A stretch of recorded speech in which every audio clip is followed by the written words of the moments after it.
It's the All Birdies, No Bogeys podcast, your weekly disc golf analysis podcast right here on JomezPro and anywhere you get your podcasts. I'm your host, Brian Earhart. My co-host, Nate Perkins, joins us from Washington. Nate, you were on the ground for the Cascade Challenge, another fantastic event out there on the Disc Golf Pro Tour. Old growth evergreen forest, ferns, moss. It sounds like paradise for you, Nate. How was it? Man, it was approaching paradise for sure, Brian. I came to this event 2 years ago, and as soon as I saw it on the schedule this year, I talked to our producer. I'm like, I want to be there. I want to be on the course for that one, no doubt. And it's, you said old growth evergreen forest. I was getting familiar with the hemlock and the fir, kind of the difference between them, because they're similar. And they're both just like remarkable trees, like towering 100, 150 feet tall at times. And the Shelton Springs course, it's crazy because you're right off the road. I mean, you're right across from the YMCA, and you park, and the first step you take into the woods, all of a sudden you're just immersed in it. You're outside the woods, and you're in a normal city, and there's cars driving by, and then all of a sudden you're just in this amazing forest, and it's a perfect place for disc. Well, it's about, I believe, 70 acres, Shelton Springs. When you walked through there, I know that Jeff Corns on the previous episode of the show said that he sees the potential out there to continue to expand and evolve. What were your thoughts as you walked the property 3 days in a row? Yeah, I think that they could cut deeper, right? It's a wetland, so there are some parts that we're going to want to avoid because they don't get sun because of how dense the forest is. So it would be kind of, risky to have Pro Tour holes back there, because there'd be a chance that, if we got rain, which you're undoubtedly going to get some rain, that some of the section could be unplayable. So they cut a little deeper this year, 2 brand new holes in 12 and 13, which 12 I thought was, the gem of the entire tournament. You're walking down these cathedral fairways where, again, the canopy, like, if you're out of position, you could throw a shot 100 feet in the air and not be in danger of hitting the canopy. I saw some unbelievable kind of scramble shots that were just in the air forever, like barely missing giant trunks after giant trunks and then finding their way back to the mulch in the fairway. And it's just really magic to kind of witness it. Well, we'll zoom out in a bit and kind of talk even more about the design of this course and whatnot, but let's zoom into the FPO action. Missy Gannon, very commanding victory. Nate, off camera, you told me this was her most dominant Sunday. This was the most in control you've ever seen Missy. Explain yourself. Yeah, and that, that's a big statement, right? To say that this is potentially Missy's best Sunday. And I said it to her, I'm like, in the interview, I'm like, I think this was your most dominant Sunday that you've ever had. And I think back to, a Sunday at Hornets Nest when she won her first Pro Tour championship and some of the putts that she made there. But even then, there was still that bit of uncertainty about her. And she was still kind of figuring it out. Whereas today, there was just no room for doubt. She buried the putt on one into a solid, probably 20, 25 mile per hour headwind. And I can't even bear it. It's so good. It just hurts. I've got to just turn away in disbelief because I'm looking at the putt. And I don't even think she should run it, right? She's not going to lose a stroke to anyone on the card. She's out there at 38 feet, and it's a ripping headwind. It could get picked up and thrown OB. It could roll with how windy it was, and she just buries it.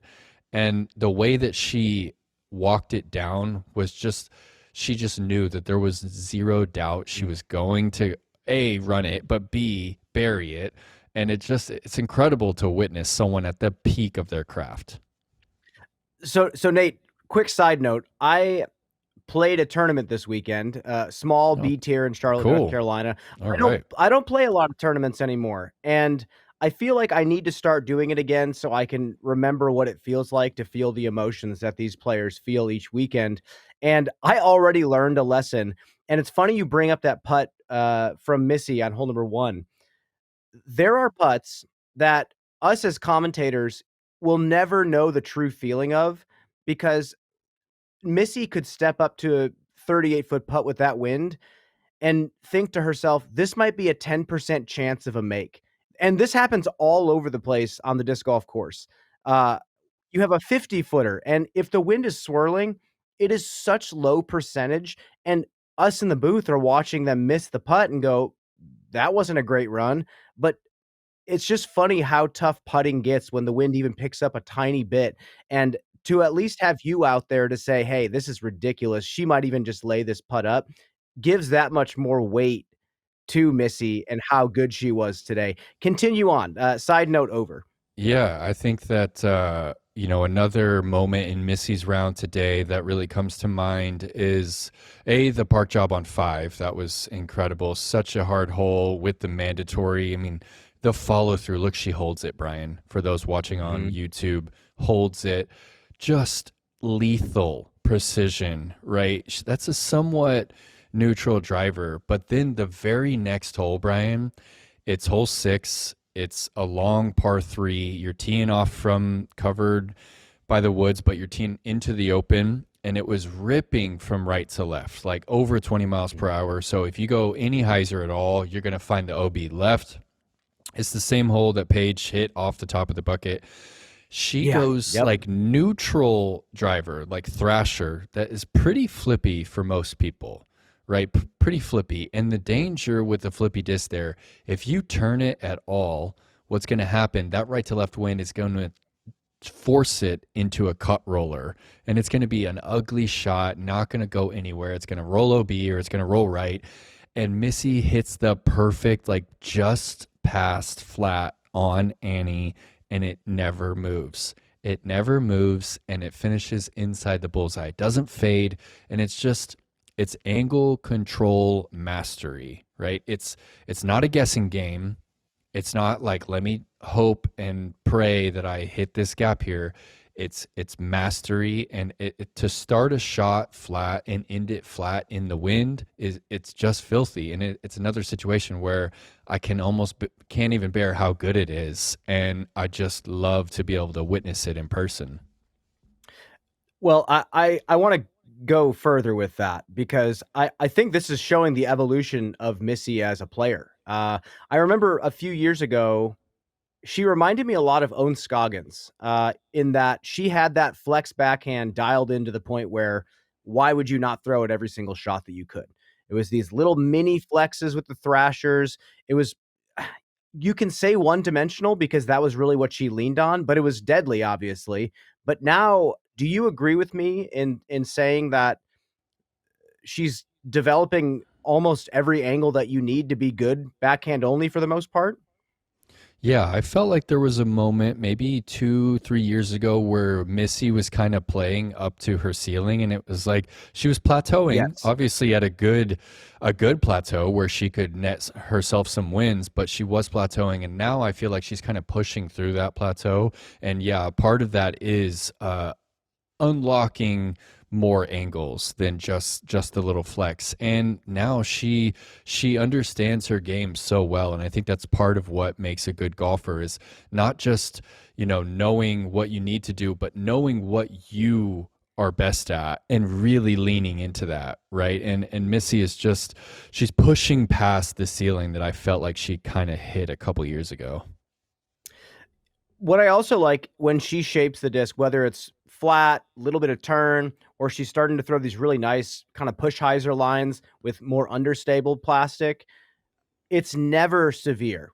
It's kind of like what Kristen does when she shapes the disc on a backhand line. It's never this, 20 degrees of hyzer riding quickly up to flat and then turning over. It's always something really smooth, really controlled. And what that shows to me is number one, she has a good spin rate.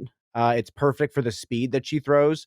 but also she knows her equipment just exceptionally well. I feel like you see the same molds in her hand over and over and over again, even down to just the individual disc. She has stuff in her bag that has been there for a very long time.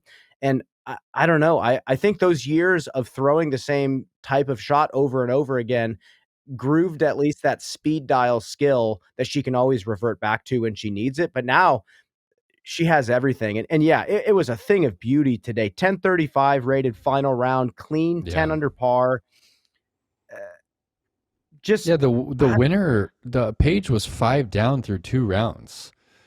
And I kind of felt like, a 5 yeah. down final day would take it. She shoots 10.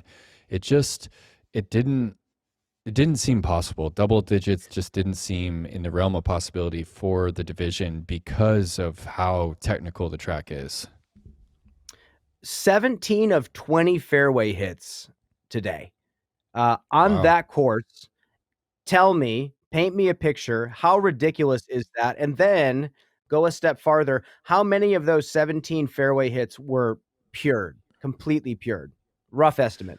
No, the majority of them were pure today. I was a lot of the times I'm up in the fairway, and today I was kind of spending a little bit more time behind the tee because of how fun it is to watch him throw, right? To watch him shape. And Missy was pure all day. You can have a good round out there, kind of bleeding off into the rough and still finding the fairway or getting these little good kisses. Like, you can have a good round with not clean tee shots, but Missy today was squeaky clean and was scoring. So 17 of 20, it's remarkable because there's early gaps for almost the entirety of the course, but more important than just the early gap is knowing where the late gap is. And I think that's the big difference between someone that played pretty average this weekend and finished under par and someone that really figured the course out, is because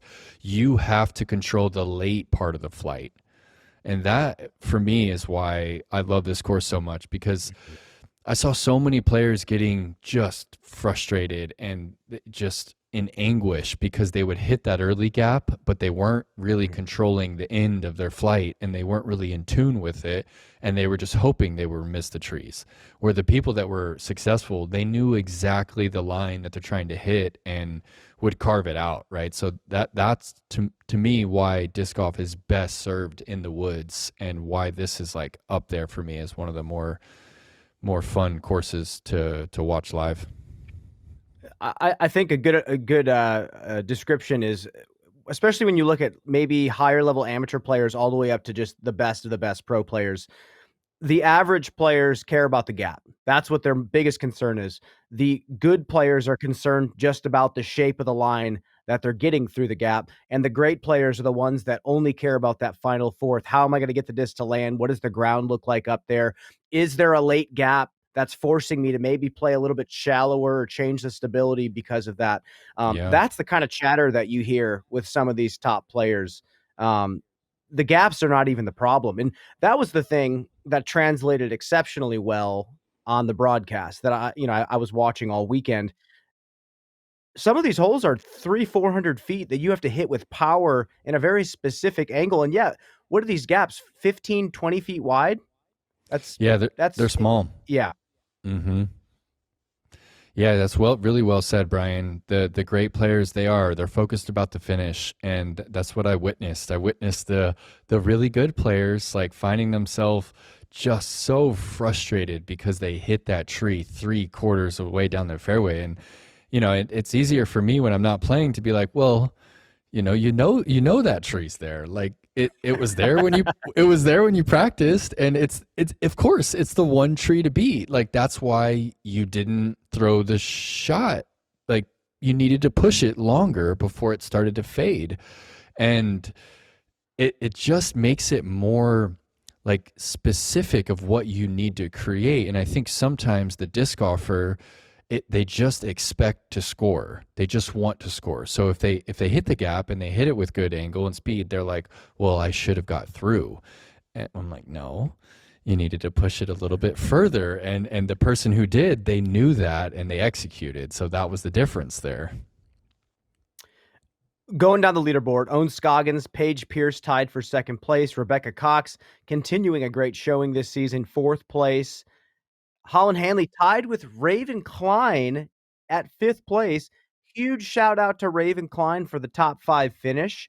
Yep. Nate, let's talk about these top 5 players. I want to zoom in specifically on Paige and Rebecca Cox. Yeah, and shout out to Hannah Wynn as well for making another lead card. She's playing some great golf. Her putting it's a treat to watch, and she's really starting to believe. And Rebecca Cox, I mean, I said it at the beginning of last year. She's the player who has made the most drastic change in her form, both her swing off the tee and her putt. Right, she was the player who would hit the cage from the edge of the bullseye, right? She couldn't get it up over the rim, and she had the pitch putt without the pitch, right? It just wasn't working. And now she's actually jamming putts.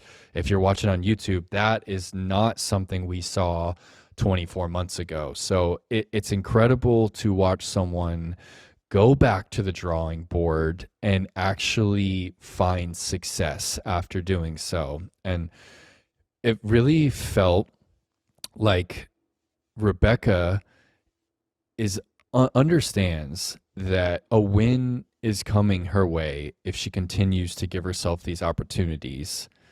But I do see her still kind of succumbing to the pressure, right? That air ball right there on the 5th, that was on day 2, Brian, and that was for 5 in a row.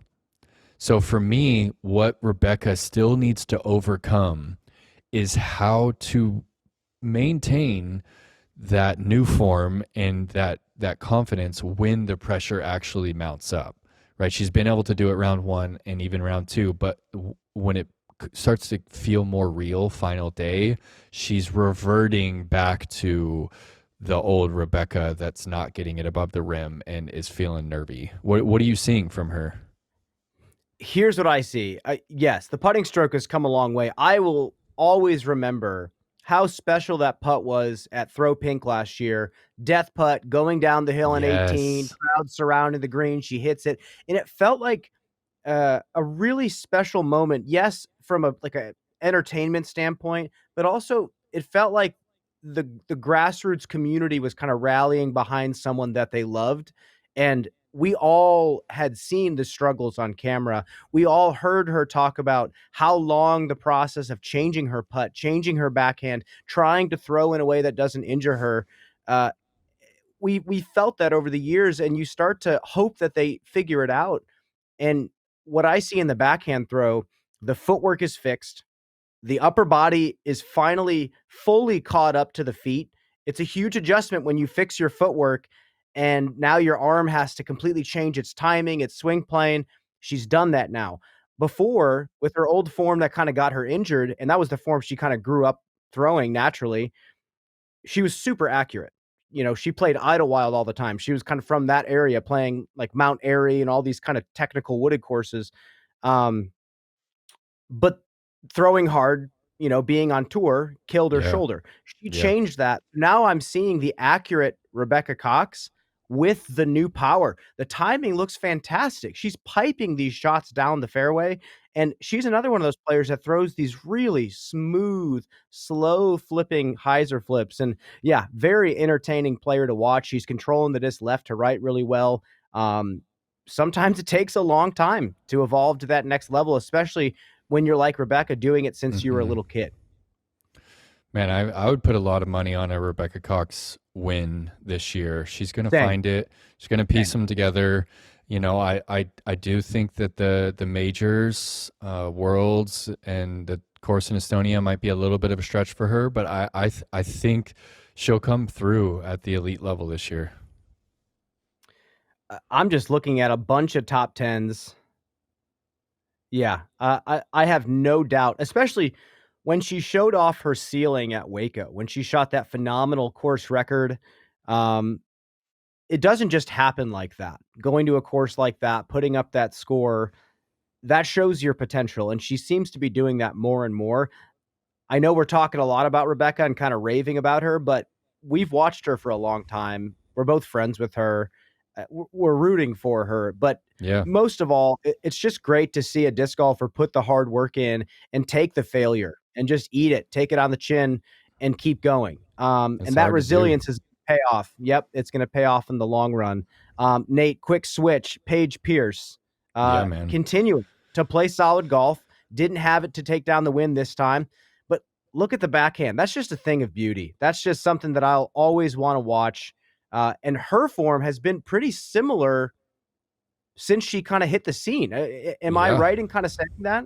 Oh yeah, no, she hasn't changed too much. I mean, I watched her play a long time ago before, when I was a teenager. I watched her play. My dad and Paige's dad were actually friends. They played in McKinney, Texas, just outside of Paige's hometown, together for many years. So I watched Paige throw a disc when she might have been like 14, 15 years old, and yeah, she was ripping it 400 feet back then. And she's one of the most exciting players to watch. She gave us a show 2 weeks ago at Champions Cup, and I think that some people might have chalked that up to her having success there in the past, and maybe still don't believe that she's gonna continue to bring that. But this week will absolutely shut the door on that narrative, because she's back. I mean, this is a technical, as technical as it really gets. And these are the types of lines that Paige has not been able to recreate,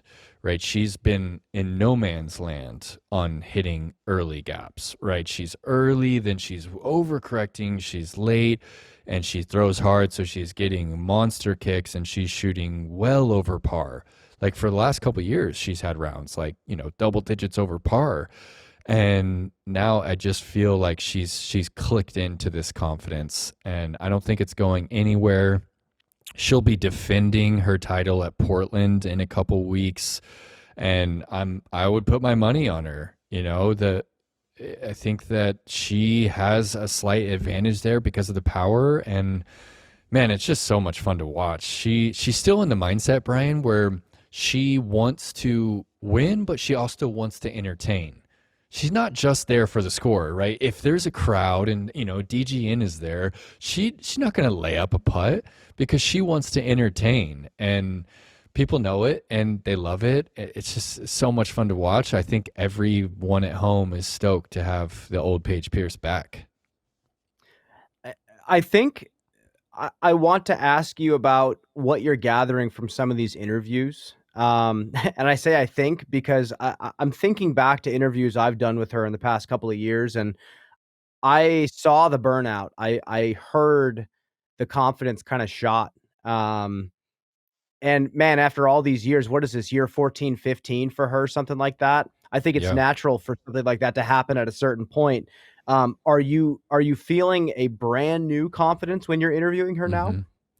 Well, I'll tell you, I'll be real, right? What I saw with Paige was a big shift off the course as well. What I really witnessed was Paige used to be totally in the abundance mindset, like everywhere she went, right? She was paying for people's concerts, she was buying dinner for everybody. Like, money just wasn't something that ever bothered Paige.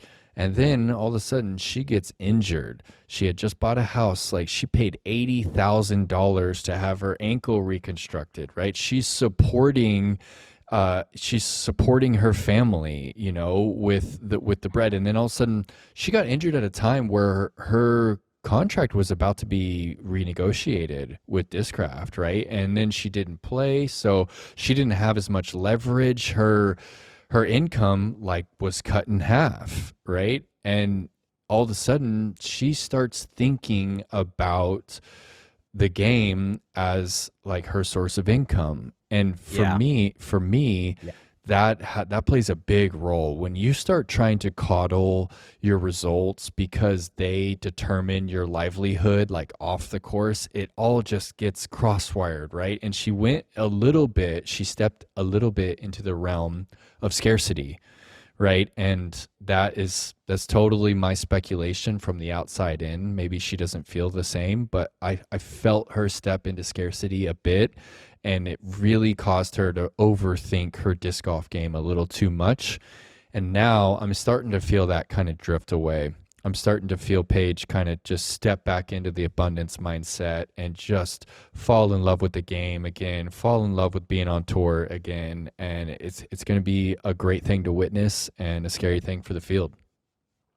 When it comes down to this game being your livelihood, there were some players, including Paige, that had some great seasons with disc golf being their job.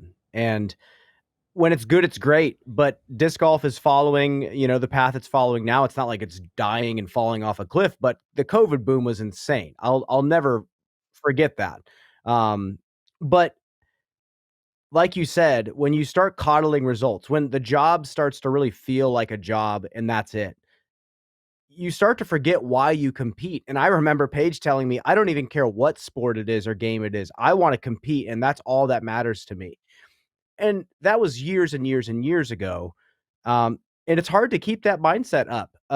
You're trying to please sponsors, you're trying to maintain a brand, you're trying to maintain a fan base, but also, in the FPO division, you're trying to make a statement. She was out there trying to get people to even watch the FPO division back in the day. I remember her looking into the camera on DGN all those years ago saying, "Why aren't you guys watching us? Tune in." And she was fighting for better contracts for the FPO players, and she had all these other things on her plate. So the fact that she was even able to keep afloat back then with all the stuff on her plate is pretty impressive. But now, you know what? Go through a little hardship mentally. Uh, it's awesome to see an experienced player like Paige find some fire again, and like you said, fall in love with the game, fall in love with competition, and just throwing yourself into the fire and feeling those emotions. I love it. I love it. We're seeing something similar with Paul Macbeth in the MPO division, and it's a really Yeah. special thing. Nate, anything else notable in the FPO division that you want to point out before we move on? We could totally just make this FPO podcast every time, but let's cruise into the MPO, man. It was quite the show. Course played a lot harder than I think people were anticipating. It was so crazy that first day. Jeff Corns came up to me and he's just like couldn't believe the ratings. He's like, Gannon shot a 4 down. It's like 1060. He's like, dude, even par is 1025. He's like, I just can't believe how difficult it's playing. And day one they had the rain, right? It was mainly just humidity, but there was a bit of rain. Tee pads were slick, grip was difficult. So I understand it, but it was still, I think the entire field was kind of blown away. There were like 15, 20 people under par after day one. Yeah. So I need to ask you, why is it playing this hard? Why are the best players in the world not sniffing double digits on this course?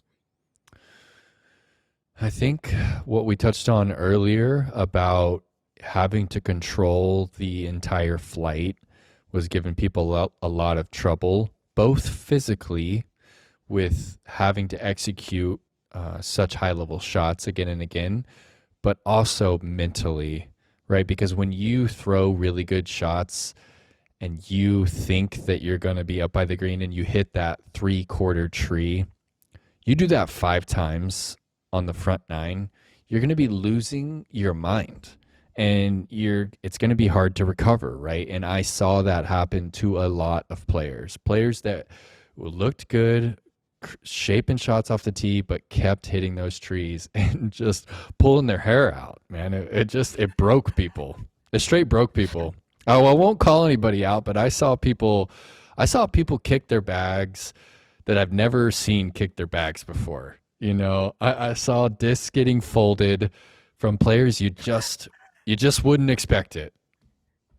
It just numbs you out. It numbs you out after a certain point where you're like, I can't keep letting myself feel these emotions. I just need to be a little hollow inside and let the trees do as they please. Yeah. It's interesting. There's a lot of surrender that you have to allow to happen when you enter a course like this, especially one with a design where there's late gaps that you can almost not see off the tee.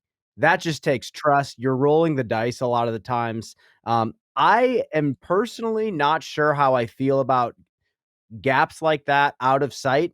You might be able to disagree with me on this particular track, because you did walk these fairways, but you just have to accept that you can do the absolute best you can. I will always go back to bowling. You'll throw the most perfect ball in the entire world. You'll hit the pocket exactly how you wanna hit the pocket, and you'll leave a 7-10 split every now and then, and it sucks, but Yeah. you just have to surrender, and, it's not easy to do. It's easier said than done, especially going back to what we said, if this is your job. It's hard to not wanna control the narrative every single time. Yeah, no doubt, man. Yeah, it really it came down to those late gaps that you can't really see either. You know, down the stretch, there's a couple of them like 16, 17, those kind of left to right shaping shots. Like players are getting so frustrated because they're hitting those last trees that are keeping them from scoring, but you have to be more in tune with where that gap is. And the player that came out on top, it wasn't lucky, right? Like Simon pushing late, like his push, I think we need to unpack a bit because it was just magic. It was just magic what he tapped into. But then AB, his shots were just clean on the last 4 holes to close out his tournament. There was no luck involved, right? Like 15, he pushed the tee shot and flipped it up and pushed himself onto the backside to where he had the clean hyzer.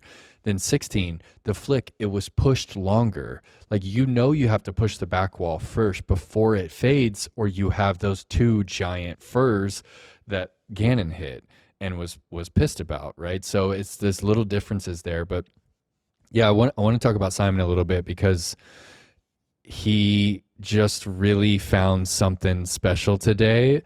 Look at this putt on 3. And then this is the very next hole. If you're watching on YouTube, he goes 65-footer on 3. And then from the fairway on 4, this is like 78 feet.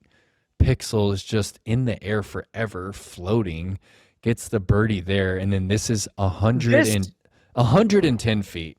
It's 110 feet. He's blind to the basket. Oh, and the sideways walk. Dude. Come on. Bro, the crowd erupting right there, it sent chills across everyone. If you were there, you felt it. It just erupted the forest, man.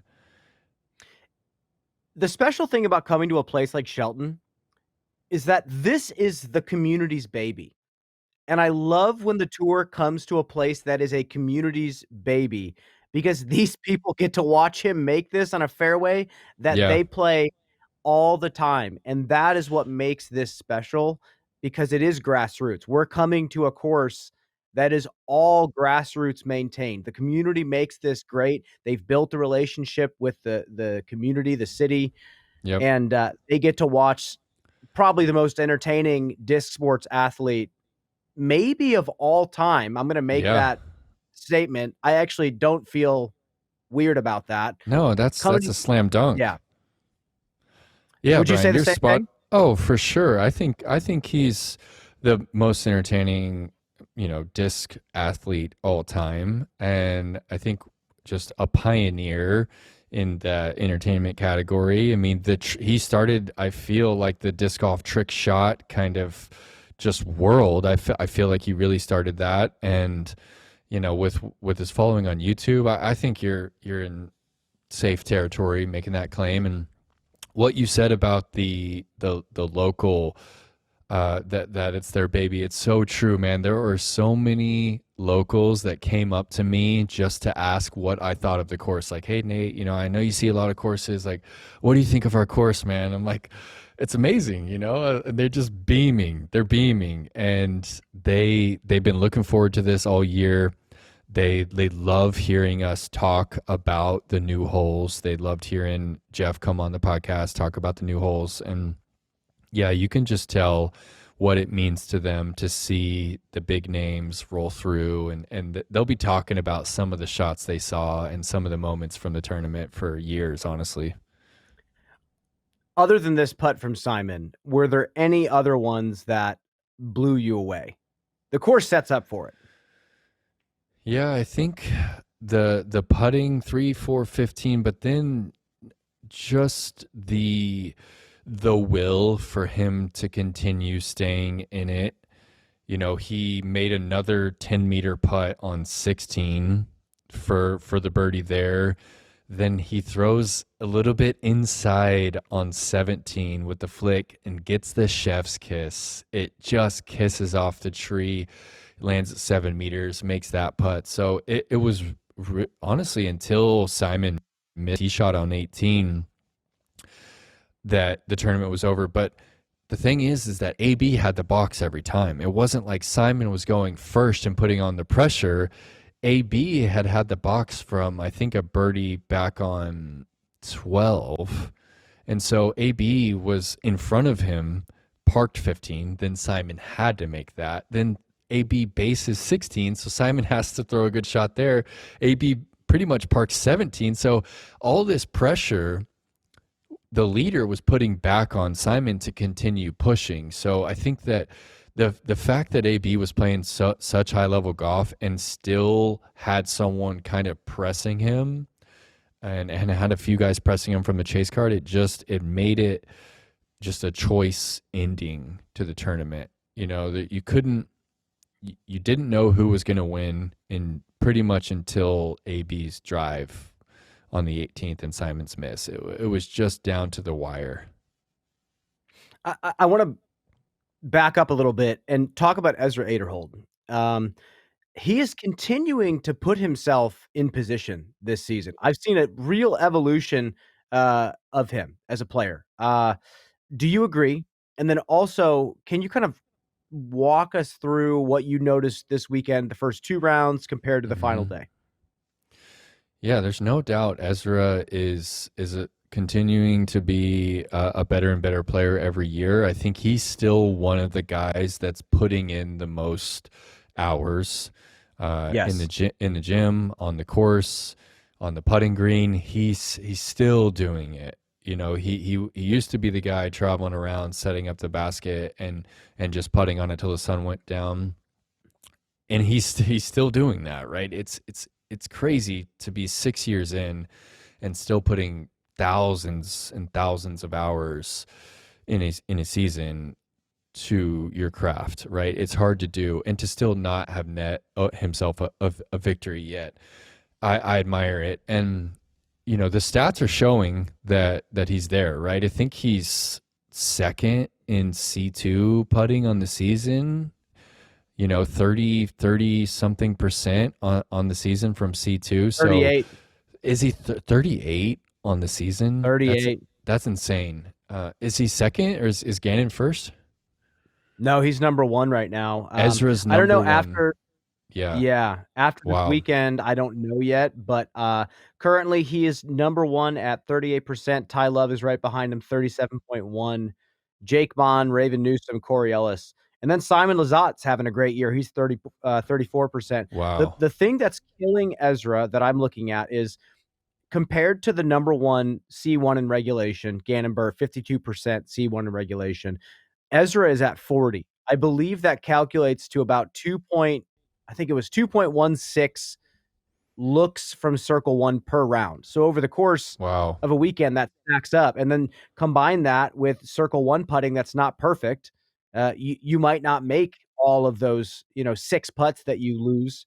That's what kills him, just giving himself look. And it's the same thing in circle 2.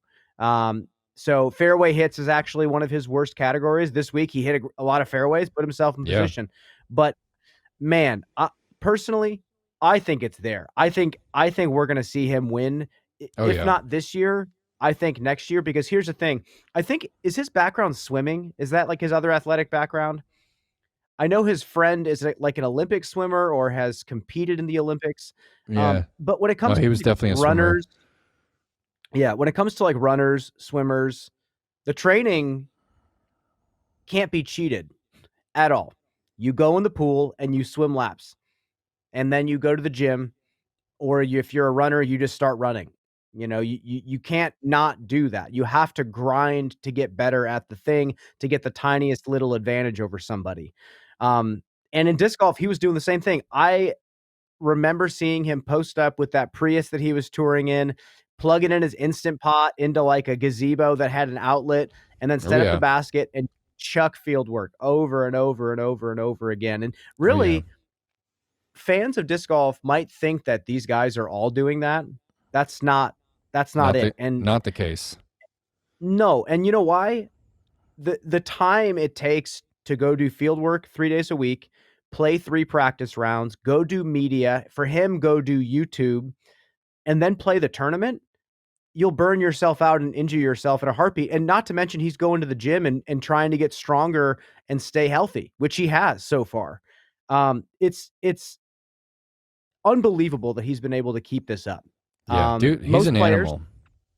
yes, most players are playing practice rounds, and that's all their practice. They're taking their putters and they're throwing 3 or 4 putts on the basket and then going to the next hole, and that's their practice for the day. And that's a majority of the players out there on the Disc Golf Pro Tour right now. And I, I, I don't know what the answer is. I don't know how people can get to Ezra's level. I think he's just kind of a unicorn, and I think it's going to continue to benefit him over the next couple of years. I think he just has to get over the hump.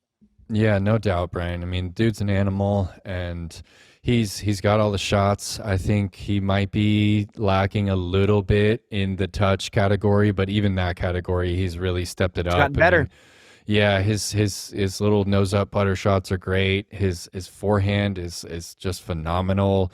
I mean, he's been there at the big events, right? He was in contention at the European Open, like down the stretch, like ended up getting third.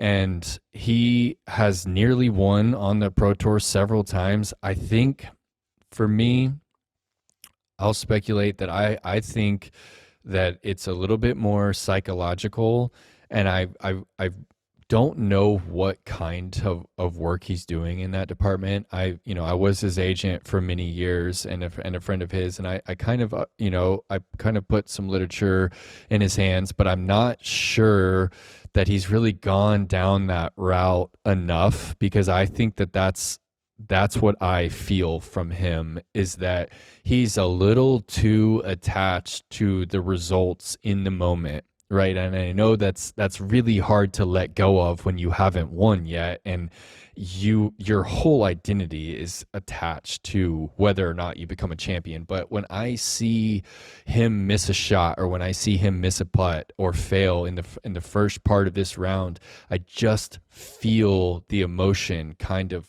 flowing out of him, right? I don't see him handling that failure well. I see it really affecting his next shots, and I think that that's the difference that I witness in a champion, is that, like Isaac Robinson a couple weeks ago, when the mistakes happen, they just fall away, right? Macbeth in his prime would make mistakes early in a tournament, and it would just drift away, and he would own it, right? And it would be fuel, but it wouldn't be this failure that he would experience in the moment. Like he just wasn't emotional about it. And I see Ezra still getting a little too tied up in the tree he hit or the putt he missed. And, he'll express it. He'll put the disc back in the bag with a little bit of fire. And I think that that needs to be addressed, right? There needs to be some sort of mental coach or something to kind of walk you through to find that best state of mind to operate from when you do fail. It's so interesting to think about prime Paul Macbeth, because I remember multiple times he would confuse me as a player coming up in the game, trying to figure out how the best players do what they do. He would get furious when he would throw a bad shot. I would see him bend his putters in half, throw them in the trash can. I would see him show so much emotion. But over time, I realized that the emotion was completely isolated to the occurrence. It was completely isolated to the action that caused the emotion. And that's the difference. It's that flexibility to allow yourself to feel the negative emotion and say, that's what's frustrating me. and I'll never get to throw that shot again. So I get to go throw another one, and this shot has not bothered me. And that's how guys like that can keep the intensity up and not let the negative emotions snowball. It just fuels their fire to try again and try to correct it next time. And Yeah. I think it's a fine line to walk. I think it's very easy to want to numb yourself out and not feel anything. I remember Tristan Tanner a long time ago, not to say he was numbing himself out, but he told me, back when he was kind of popping off, shooting some great rounds, he was saying, Yeah. I got way into meditating. And he told me he would get up to, 1-2 hours at a time of meditating. And he said it got to a point where I was almost too good at meditating and it had a counter effect on me. And I was too relaxed. I didn't have the intensity, the fire, the sense of Wow. urgency. Wow. And it's a fascinating thing, the Yeah. psychology of sports. But man, there's the Zen yeah. route to the top, and there's the egoical route to the top, right? Like, Michael Yeah. Jordan wasn't Zen, right? Dude was fiery. Like LeBron, like Tiger, they're not Zen guys in their prime. They're freaking fired up, man. Nate, do you think maybe they're a little Zen? Like I think that when when I'm referencing that, I think that there is a state of mind that an athlete like that taps into that you can equate to meditation, right? And there's a frequency about your brainwaves when you're in that state because you're so present. Right, like when Steph Curry catches the pass, he's so present. He's locked into the moment. It's probably approaching slow motion for him, right? But I still don't think that I still think that there's a pretty strong attachment to your identity as that athlete and your fire off the court and stuff, right? Like sure. Michael Jordan is never going to let someone just walk over his name and have no attachment to it, right? So yeah, they're definitely finding some Zen states of mind, but they're strongly attached to the ego, and it was a part of what carried them to great athletes, right? So it's this. James Conrad and his partner Jordan Kim and I used to talk about that all the time, right? Because Jordan would express some disappointment in James for getting upset about a shot, and she would say that if he didn't get upset right at all, then maybe that's a path to it. And we would have this discussion because it's the great debate, right? It's like, do you go the Zen route to the top or do you bring the fire? And it's who knows? Who knows, Brian? Well, I think a lot of people know, because I don't think there's one way to the top because Yeah. everybody's a little bit different. Everybody reacts a little bit differently to something.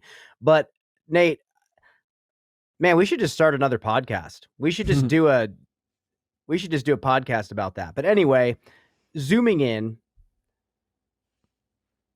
on the champion, Anthony Barella. You said in the interview afterwards, you're no longer just an open player. Like, you just won in some dense woods.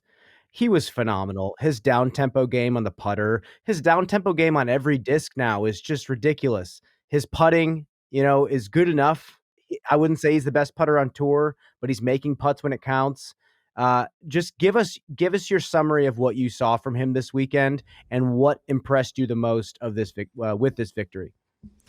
Well, what's impressing me the most about AB is that his finesse game is now on par with his power game, which is crazy to even say because he is the furthest thrower. He's the furthest shot shaper on a golf line, like bar none. There are some players that will every now and then sniff some of his distance, but he is in a class of his own in the power category.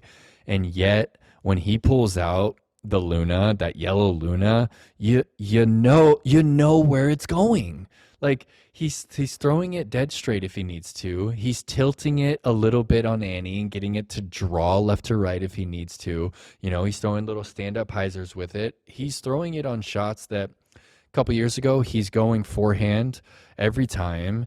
And now he's just drawing this little putter in there, and the touch that he's displaying is as impressive as his 85 mile per hour, venom shots. And it's fun to watch. And I think that his ceiling is still higher than anyone right now.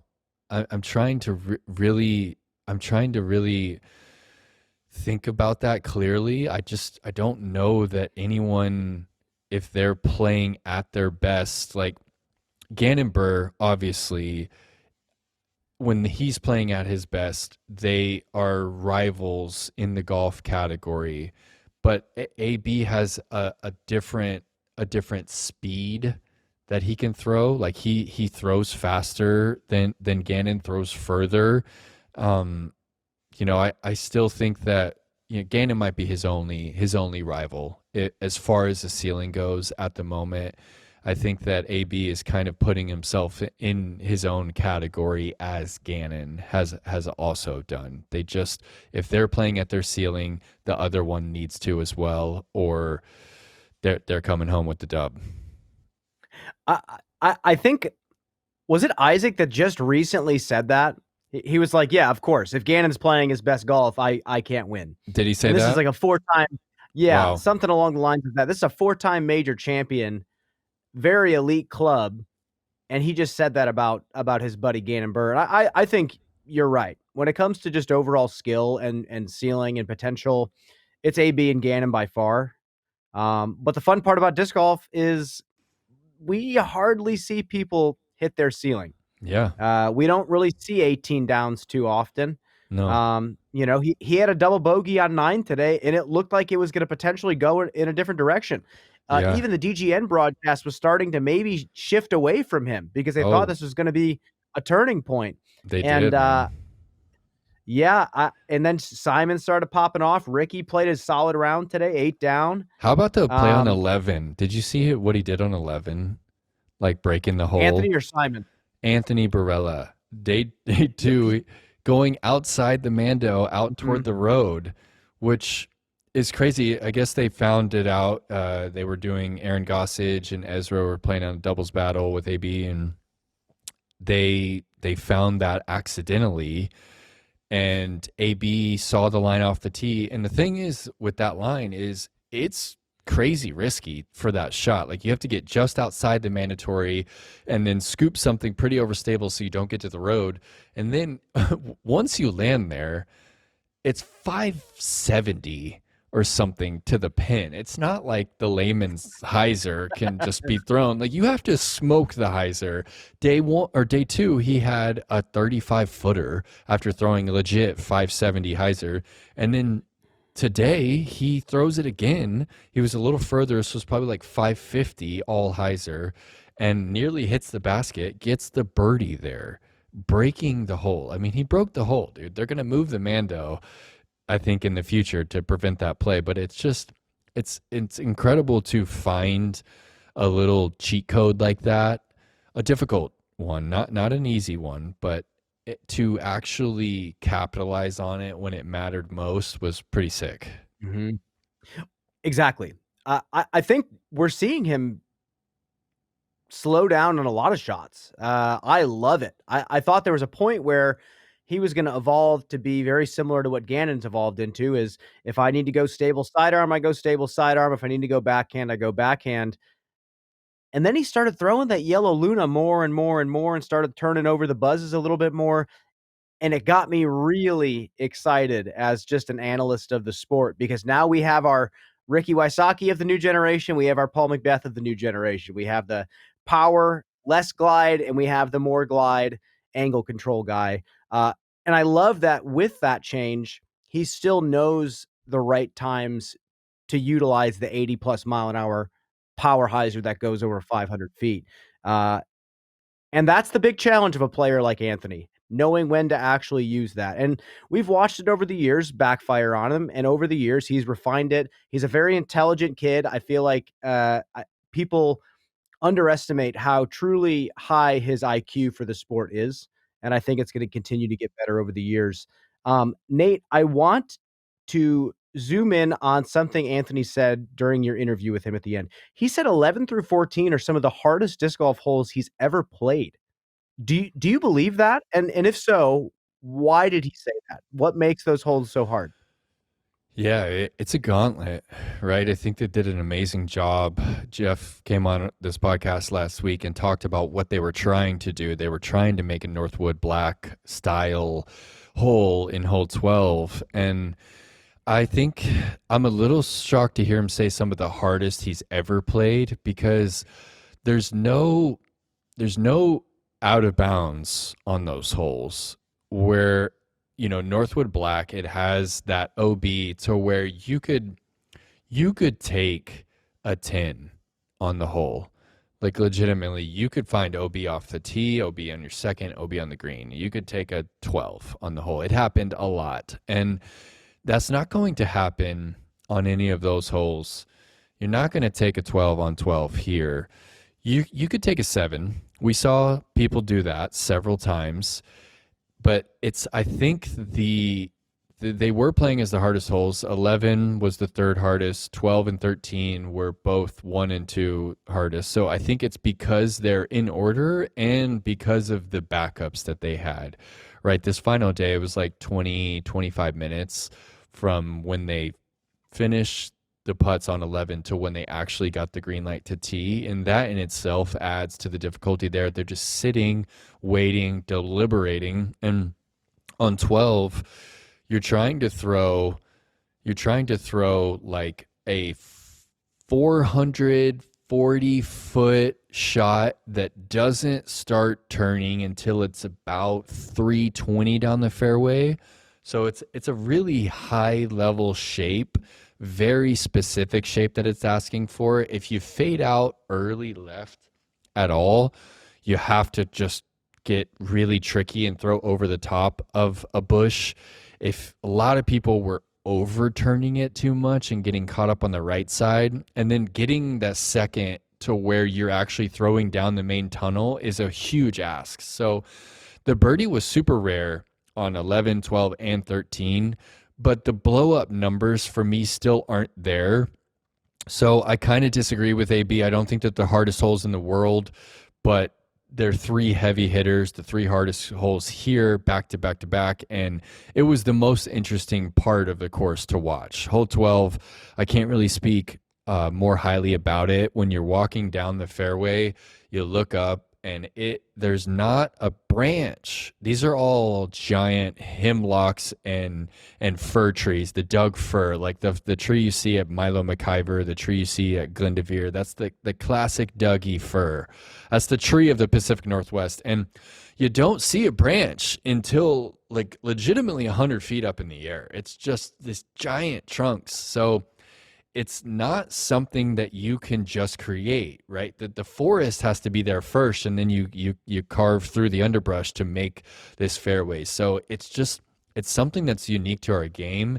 And this one, it had the magic. I would just stand near the green and look back up the fairway and just bask in it.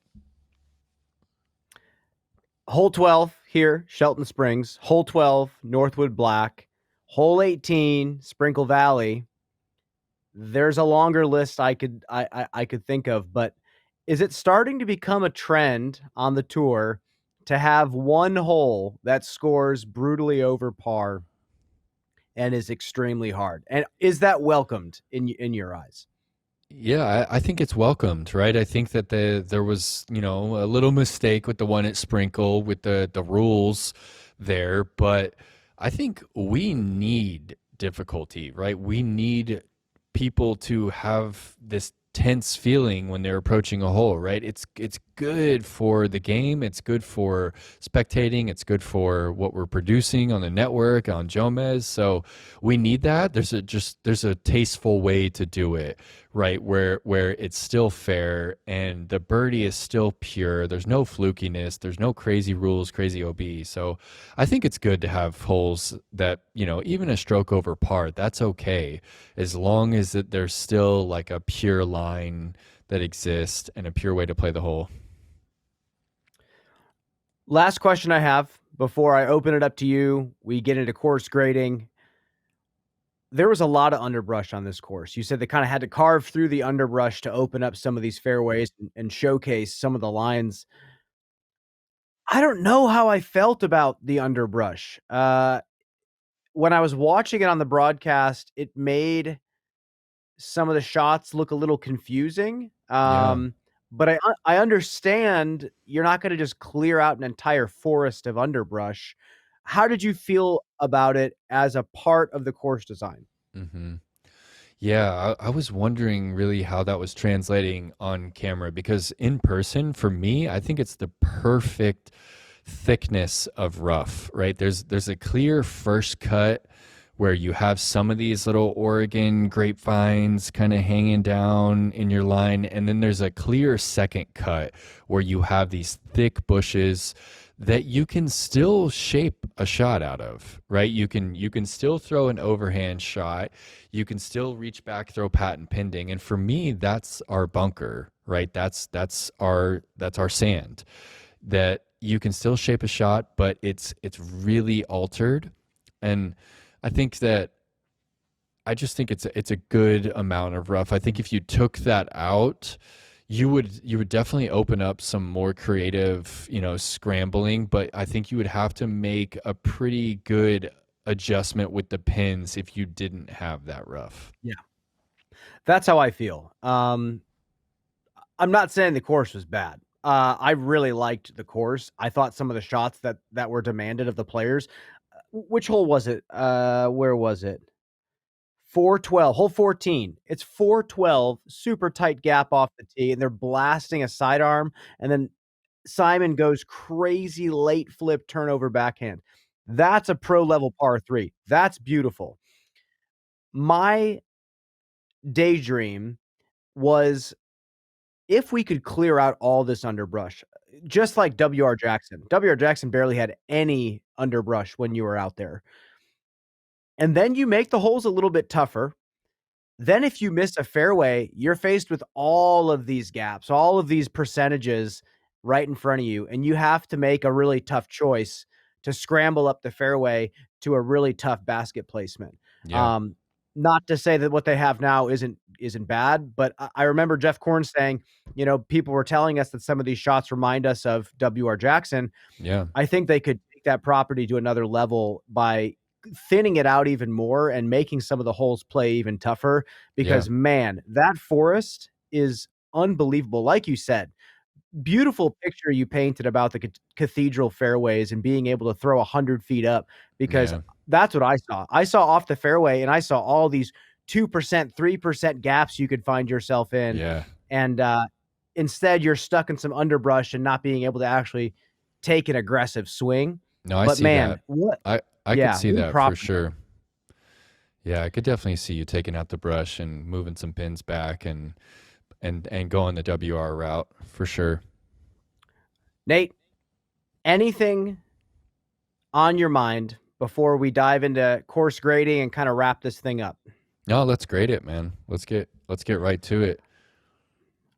Go ahead. All right, so the setting for me, it would be a 10. The one drawback is again the proximity to the road, right? It doesn't allow for full immersion, right? You still have cars honking at the athletes when they're putting. And, hole one is right by the road, 9, 7. So for me, setting is a 9 because the forest is incredible and it's the type of woods that disc golf should be played in. Just giant trees, remarkable like the trees and these old stumps that have all these moss on them. They're just features on the green, and each green is unique in that way. And settings a 9 for me. Infrastructure is also really high. There's parking right across the street. Players can park. The spectators, easy parking. It could get a little muddy if it was, a rainy week, but great parking, great spectating. They did a lot of work clearing out for GA. So if your general admission there, you had great views of the entire finish, and you could really get up close on some of the wooded holes. And it's tough to find that balance between really wooded golf and quality live spectating. And I think that Shelton kind of finds that there. Infrastructure, I'll give it an 8 as well. I think that there isn't quite a, there's not that like spot to really set up. Maple Hill, you've got the stands on 14, and there's these big zones. Like Shelton could have that in the future. I think if they, as the tournament grows and as the city becomes more aware of what they've really got there, they could invest some more money into setting up some of those zones throughout the course. So infrastructure 8, and the design, I think, for me, is going to be a little bit lower. I love the course, love what they've done. I think there's some shots and shapes that we repeat a little too much. I think you have really similar shots on both 8, straight shot through the woods, and then on the island hole 10. They're a little too similar for me. And then on the finish, I'm a little underwhelmed with the similarity of the par 3s on the finish, right? You just mentioned hole 14, that like late left to right shot. But then 16, it's almost the exact same hole. I mean, it's almost the exact same hole. And then right after on 17, you have another just little short left to right shaping shot with a late gap. And I think that I want those holes to be the best holes of the tournament, right? The finishing hole should be a course's like premier holes where birdies are hard to come by. The birdies are remembered. The holes are remembered. And for me, the 14, 16, 17, all moving left to right like that, all kind of, 400 and in par 3s, little too close to each other. So for me, design is a little bit lower. I'm going to go 7 as well because there are some epic holes. Hole 12 is probably making my dream 18 because of its grand nature. It's probably making my dream 18. I know they did the dream 18 on Jomez, and we got to do the nightmare 18. I want to be on that nightmare 18 thing that we do.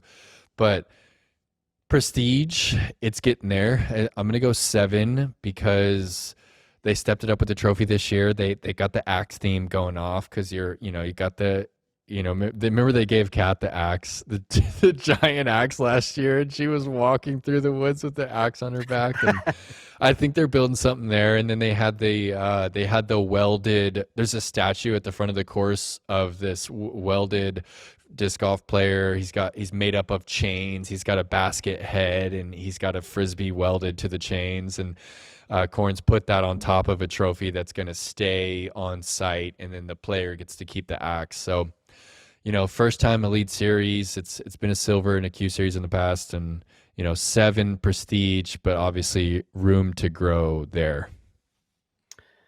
Well, Nate, I think this might be the most parity in our grading. So let's get into it. I think the one thing I will be close to you on is setting. So setting, I'm going to give it an 8. It's beautiful. It is unbelievable. And I give it a full 8, 8.9. It's the road. It's the power lines. It's the houses. It was kind of wild to see AB on 11 kind of throwing over a subdivision, getting back in bounds. It's so close, and it's the same thing as Olympus. The barbed wire at Olympus and the roads, and if we were just tucked back a little bit more and we were a little bit more isolated, it would be flawless. 8 there. Infrastructure, we have a very different score. I talked to our ops team, and the first thing was cell signal. So cell signal for our team was very tough. This is a notoriously rough one. Multiple drops on your side, unfortunately. And I was saying this on Reddit responding to a comment of people kind of confused about the drops on the on-course. And a lot of times it's signal related. And a lot of times our producer in our ear knows what holes we shouldn't go do, tosses with. Yeah, But for sure. in a bad area like this, though, you can still get fooled. It can say that you have signal and it still somehow drops. It just happens. We can get fooled every now and then. So cell signal was rough. There were some amenities that were lacking apparently compared to other courses that we graded higher. So I'm gonna start out at a 5 for infrastructure. However, relationship with the city, and then spectator experience. It looked like the sight lines were great, even though the course was extremely wooded. Yeah. You can confirm that it was a pretty solid experience spectator wise? Oh, they were loving it, man. They were Okay. having a great time, and they can filter through there and get in some sweet spots, even with GA. So I'm gonna bump the 5 up to a 6. I think the relationship with the city, I think the spectator experience, and the fact that it can grow definitely adds another point to it. So infrastructure 6, design, couple things just from me, um, and my little sliver of a perspective. WR Jackson is the course that makes me feel the most feelings, and I'm still devastated at what happened to it. But the lack of underbrush and undergrowth is why I loved that course. Um, the bunkers were not the undergrowth, but the tightly packed trees where you find yourself tempted to do something spectacular and every now and then pulling off something spectacular, because you have at least a little bit of space in the ground to swing. So that took points off for me. Um, I'm not going to ask them to go out there and clear things down. I think the course is amazing. But that takes points off. The late gaps, it's definitely a design philosophy. There are a lot of people Hmm. that really like the idea of a late gap, getting the really great players to change their game plan and change their decision. But for what I saw, I think there were one too many. Um, So that takes some points off as well. But overall, the course scored really well. It was entertaining. It forced the players to throw spectacular shots. And that's what I want from professional disc golf.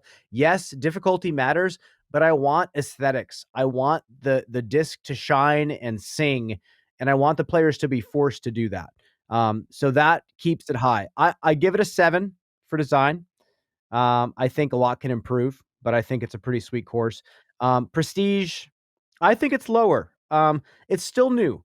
If you win one Cascade challenge, and your career ends in 3 years, no one's Yeah. gonna remember you. I'm not saying the Yeah. tournament is terrible again, but it still just needs time. I'm glad that this is the third time I believe that we've come here, um, at least under the Disc Golf Pro Tour branding.